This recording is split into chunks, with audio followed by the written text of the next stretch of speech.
Bueno, seguimos un poquito más.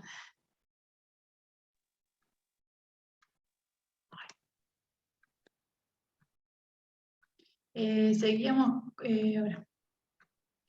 Bueno, otra forma de poder de clasificar el tipo de insuficiencia respiratoria es, bueno, como decía, criterios clínicos, agudo, crónico, crónico reagudizado, criterio gasométrico 1, 2 y 3, y criterio de severidad leve, moderado y severo, que depende de la PAFIT, menos de 300, menos de 200 y menos de 100.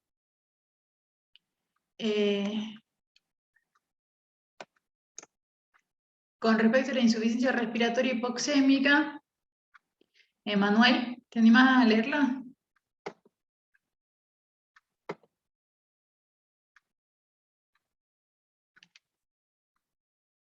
¿Hola? Bueno. El fallo hipoxémico se caracteriza por la alteración de intercambio gaseoso con ineficiencia del sistema respiratorio y o del sistema cardiovascular para mantener una oxigenación arterial adecuada al consumo de oxígeno sistémico. Los principales mecanismos fisiopatológicos involucrados son los trastornos de la relación ventilación-perfusión, o VQ, y el cortocircuito o shunt pulmonar, intrapulmonar. La mayoría de estos pacientes pierden el volumen pulmonar aireado con disminución de la capacidad residual funcional, que pueden caer por debajo del volumen de cierre de las vías aéreas, dando lugar a áreas no ventiladas. Como por ejemplo, podríamos resumirlo acá. Esto serían 3 alveolos, y este es el sistema circulatorio, el capilar.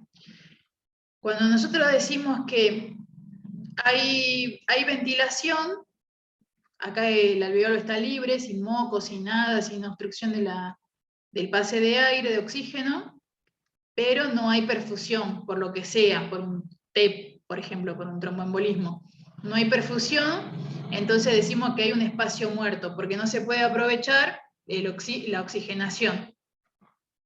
En el caso B, tenemos el alveolo libre, y sí tenemos pase de circulación sanguínea. Entonces esto es lo que ocurre generalmente en el pulmón sano. Tenemos una buena ventilación y una buena perfusión, ¿sí? Y en el C, que sería en el cortocircuito o shunt intrapulmonar, quiere decir que hay moco, o hay broncoespasmo, o hay algo que impide que el oxígeno llegue al alveolo, lo está obstruyendo, y por ende, por más que la circulación sea eficiente, no hay intercambio de oxígeno y de CO2. Esto sería, digamos, lo que causa las causas de hipoxemia. ¿Eso sería atelectasia? Puede ser atelectasia. ¿Qué? Espérate un poquito. En la atelectasia, ¿qué es lo que pasa? El alveolo como tal está lleno de moco, ¿no? Claro, se colapsa. Se colapsa. Entonces, ¿qué podría ser? Sería sería el cortocircuito pulmonar, o shunt, que le dicen, que no le dicen, se llama así en realidad. Entonces, a esto podría ser una atelectasia también un ejemplo, porque se supone que la circulación sanguínea está bien, pero hay algo que está lleno de líquido y que está obstruyendo la apertura del alveolo.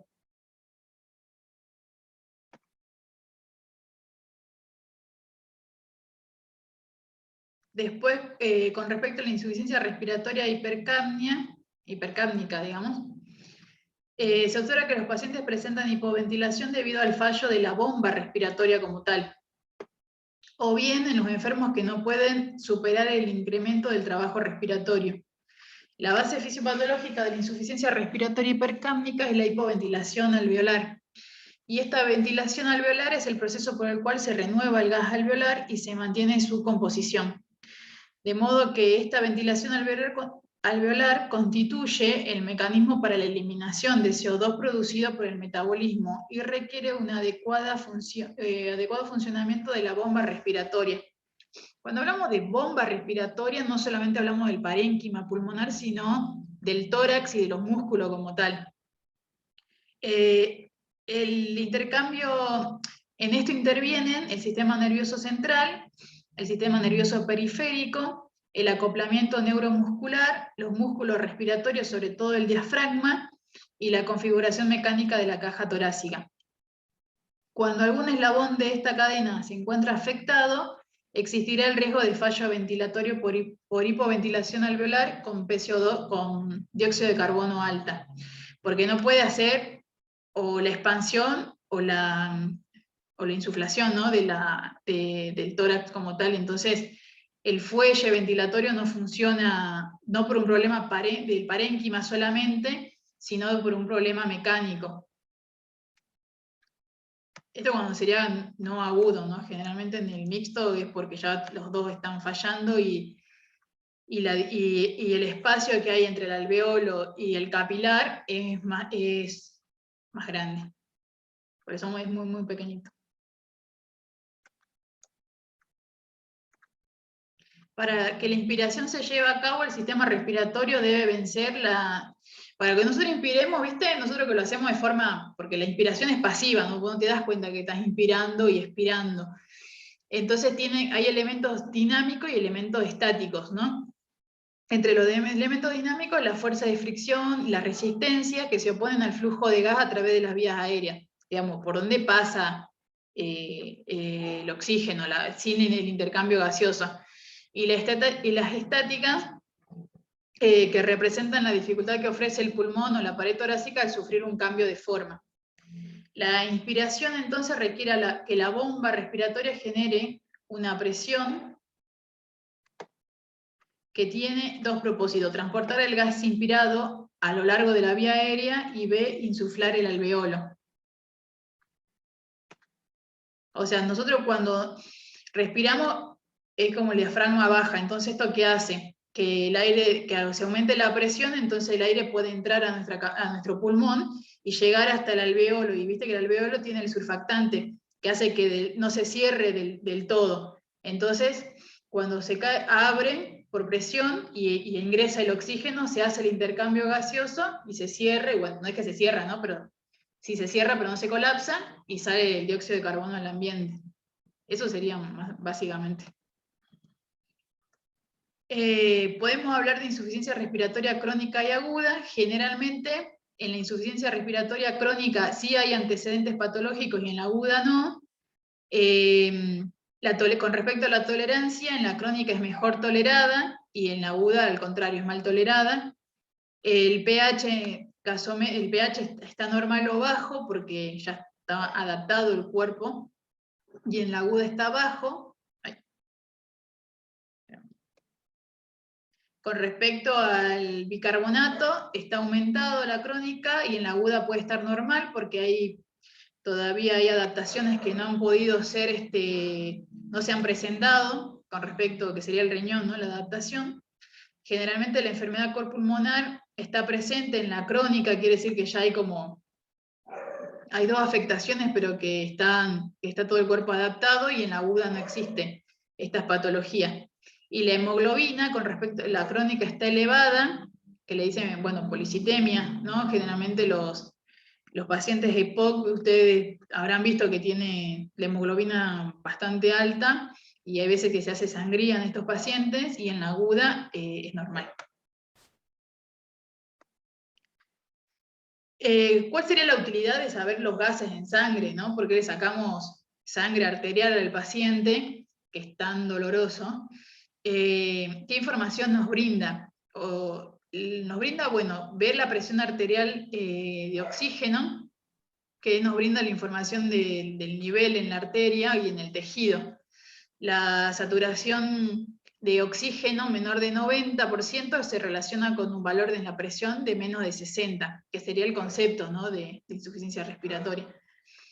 Con respecto al dióxido de carbono, depende de la producción y eliminación del dióxido de carbono, que se relaciona inversamente con la ventilación alveolar. Si es que se está pudiendo desoxigenar o si se está pudiendo hacer el intercambio gaseoso o no. Y después, con respecto al pH y al bicarbonato, nos permite establecer el grado de compensación renal de los trastornos respiratorios. Cuando hay compensación, ya sabemos que este paciente, por más que a veces que nos diga es la primera vez que le pasa, sabemos que ya viene arrastrando una insuficiencia renal, que por ahí, una insuficiencia respiratoria que por ahí pasó desapercibido, y recién está manifestando cuando llega a un punto muy crítico. A veces nos pasa con los diabéticos, que ellos no se dan cuenta que le están pasando cosas hasta que caen, cuando caen están muy graves los pacientes. Con respecto a la utilidad de la saturación de pulso, ¿por qué le decimos, ay, saturan al paciente? ¿Por qué lo enloquecemos? Bueno, uno de los parámetros que nos permite o lo que nos da, la información que nos brinda, es confirmar que, que hay niveles bajos de oxígeno, porque ya con menos del 90% sabemos que la presión arterial de oxígeno es menos del 60%, sin sacarle sangre, ya suponemos que estamos en presencia de un paciente con insuficiencia respiratoria. Después determinaremos si es aguda, si es crónica, si es mixta, si es tipo 1, tipo 2, pero lo importante es saber que tenemos que oxigenar a ese paciente. Este cuadrito, o este gráfico que está abajo, nos permite, bueno,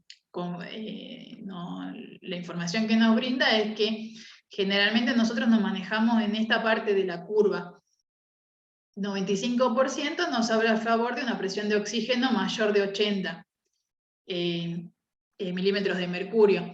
Y sabemos que cuando la saturación cae por debajo de 95 y sobre todo hasta 88, en esa desaturación se aproxima a la falla respiratoria como tal. Y bueno, hay una alarma en eso, ¿no? Y ya pero no es tanta, digamos, la caída, pero ya cuando baja de 88% vemos cómo cae en picada, digamos, la presión de oxígeno en sangre, y bueno, el paciente está más complicado en ese momento. Hay mecanismos de compensación con respecto al oxígeno. Hay mecanismos que son agudos y mecanismos que son crónicos, que nos habla a favor, por ejemplo, de los valores que nosotros esperamos encontrar en el estado ácido-base, o que cuando lo corregimos con el tratamiento más de soporte de oxígeno, el paciente tendría que ir dando o no algún tipo de respuesta. Generalmente estamos en presencia de una insuficiencia respiratoria aguda cuando la PCO2 puede estar por encima o por debajo 10 milímetros de mercurio. O sea, si es entre 35 y 45, esperamos que tenga un valor más o menos 10. Y el pH puede bajar o subir 0,05 o 0,1. Y el bicarbonato también no se ha movido demasiado, digamos. Por encima del normal tiene que estar 1 mil equivalente o menos 2 mil equivalente, quiere decir que estamos en presencia de una insuficiencia renal, insuficiencia respiratoria aguda, que no ha podido todavía compensar la parte renal. Eso es solamente para saber nada más. Después la crónica, vemos que está aumentado, también la PCO2, el dióxido de carbono va a estar aumentado, y que el cambio del pH es mucho menor. ¿Por qué? Porque está más compensado el paciente, está más adaptado, no es que está más compensado, sino que está más adaptado. Y el bicarbonato ha aumentado más porque ha tenido más tiempo en acomodarse. Entonces, bueno, acá vemos los valores normales del pH, entre 740 más o menos 0,4, 35, 45 decimos nosotros, o es lo que se maneja. En la venosa es 7,38, también más o menos 0,04. La PCO2, el dióxido de carbono, es entre 40 más o menos 4, y en el venoso 46 más o menos 4.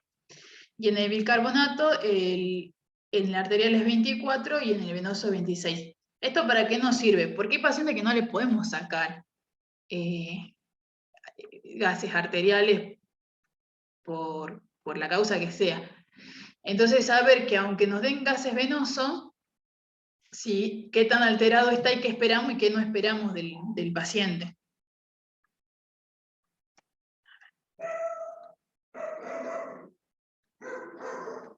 Fisiología respiratoria. Bueno, es un poco largo, chicos, pero yo les tengo que comentar todo esto. Después en la práctica, nosotros necesitamos que sí o sí quede, si satura menos de 90 y eso, tener las alarmas y saber que están ocurriendo no, esta caída de oxígeno, que está requiriendo oxígeno. ¿Sí? Por más que les tenga que hablar de la fisiología, de la clasificación y todo eso, ¿sí? Yo porque siempre es un poco pesado, pero no sé, porque veo todo con cara así como... no sé. Las condiciones necesarias para un adecuado intercambio de gases. Bueno, integridad del centro respiratorio y correcta transmisión del impulso a los músculos respiratorios, que haya una adecuada fuerza muscular, que la integridad del parénquima pulmonar esté adecuado para poder realizar el intercambio gaseoso.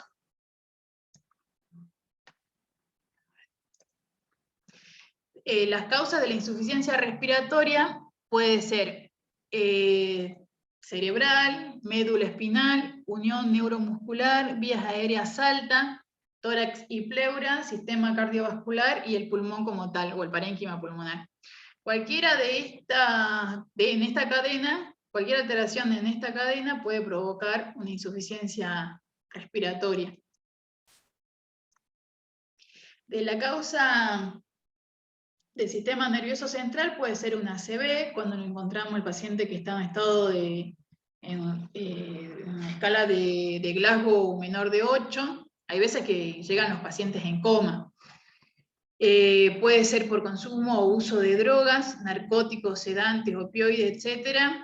O porque nosotros también le pasamos medicación. Hay pacientes que entran por otra causa, por ejemplo el paciente adulto se desorienta con mucha facilidad, entonces nosotros tenemos que ponerle medicación porque se tiran de la cama y porque son un riesgo para sí mismos, y hay veces que vos le pones medicación y después el día siguiente están todo el día dormidos, así que esa falta, digamos, de esa insuficiencia respiratoria puede ser provocada por el paciente, por la persona misma, o porque hay veces que nosotros necesitamos utilizar diferente medicación y bueno, y utilizamos, después generalmente le pasamos el antídoto, ¿no? Naloxona, o, no me sale el otro, o otra medicación. Flumacenil. O el flumacenil. No. Secundaria la anestesia también, puede tener insuficiencia respiratoria por trauma, o porque entró en coma por cualquier causa. Por ejemplo, causas de la médula espinal que provoquen insuficiencia respiratoria, puede ser el síndrome de Guillain-Barré, la poliomielitis, aunque bueno, ya eso no se ve mucho, el trauma raquimedular, a veces una lesión en C4 te provoca una insuficiencia respiratoria, depende de la localización en la médula, la esclerosis lateral amiotrófica, mielitis transversa, otras enfermedades que no son del parénquima como tal. Otras causas de insuficiencia respiratoria de la unión neuromuscular puede ser la miastenia gravis, el tétanos, otras drogas, algunos antibióticos, el botulismo, la intoxicación por órganos fosforados, neuritis múltiple, esclerosis múltiple, por ejemplo, el potasio bajo, o el fósforo bajo, o el magnesio, que a veces en los abuelitos que vienen deshidratados, ahí digamos, en el laboratorio se encuentran estos hallazgos, lo vas acomodando y se van recuperando los pacientes. El hipotiroidismo también puede causar insuficiencia respiratoria, ¿no? Con el coma del hipotiroidismo, a veces el debut. Por ejemplo, causa de insuficiencia respiratoria de las vías aéreas altas, puede ser la apnea del sueño, ¿sí? En pacientes con obesidad mórbida, parálisis de cuerdas vocales por cualquier causa, obstrucción de la tráquea por un cuerpo extraño, epiglotitis o edema laringio, una reacción alérgica no anafiláctica, y adenoides, por ejemplo.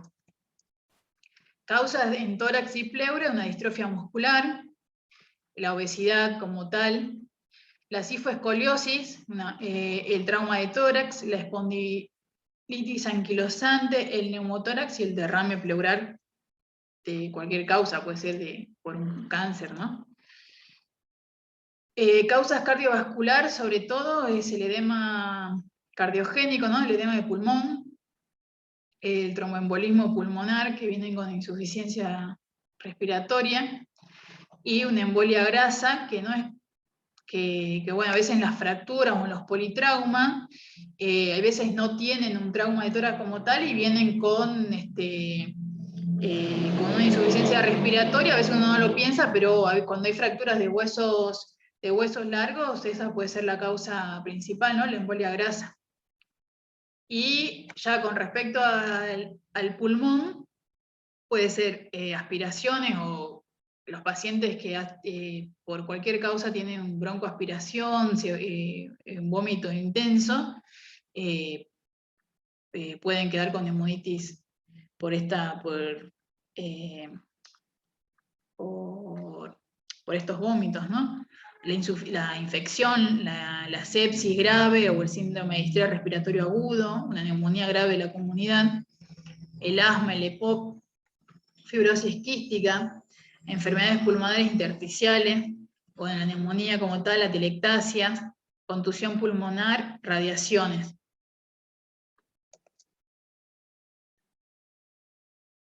Así que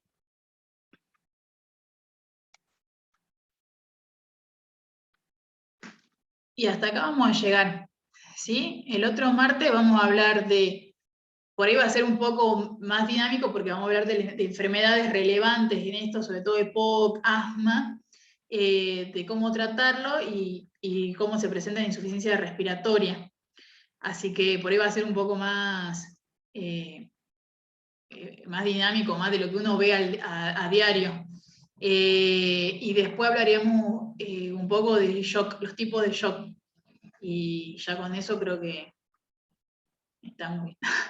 No se asusten, chicos, no sé qué tienen una cara, pero no se asusten, que esto lo tienen que saber que ocurren causas tanto extrapulmonar como pulmonar que te pueden dar insuficiencia respiratoria, y en realidad lo que nos lleva es que, más allá que corregirlo es con oxígeno, hay que tratar la causa y después saber a qué pacientes se pueden ver beneficiados con medidas no invasivas y con cuáles sí con medidas invasivas. Después saber que si te está cayendo la saturación, te habla de que está ocurriendo algo en el pulmón y hay que, bueno, ayudarlo y qué sé yo, pero bueno, más que nada eso. Que existen aparatos en la terapia intensiva, que todos son bienvenidos si quieren pasar por la terapia intensiva y lo charlamos un poquito más. Son cosas que las residencias son 4 años y aún así uno sigue sin entender muchas cosas, y que yo no quiero que se sientan abrumados con con la información, ¿sí? Eso sobre todo, sino que esto de a poco es toda una especialidad médica, la insuficiencia respiratoria, y esto, bueno, es un pantallazo, es ¿sí? Una pincelada a todo lo que es, así que no se sientan nada.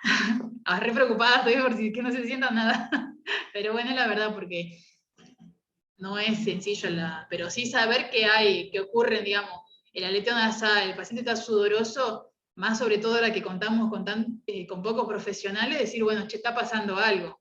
Tengo que llamarlo al médico y decirle, mirá, porque viste que no es lo mismo llamarlo a las 10 de la mañana que a las 3 de la mañana, la verdad. Pero vos decís, mirá, le falta tiene sudoración, tiene esto, tiene aquello, y bueno, tenés que ver qué está pasando, porque generalmente son ustedes los que están más tiempo con el paciente que nosotros, porque o tenés que estar cubriendo acá, o tuvieron que salir los chicos a ver un accidente en la ruta y quedan en manos de ustedes, y es re importante que lo sepan y que vayamos de a poco impregnándonos y naturalizando estas situaciones, ¿no? Así que bueno, así que por ahora eso nada más. Nos vemos el otro martes. Bueno, gracias, Lorena. Sí, Por volví todo. una Lorenzo, cara, chicos, no saben gracias. la cara que le... Bueno, Lorenzo. Pero no se asusten. No se asusten. Nos vemos Bueno, la muchas otra gracias a todos. semana. Nos vemos. Listo, Lore. Adiós. Chao. Chao. Gracias. Hasta mañana. Nos vemos.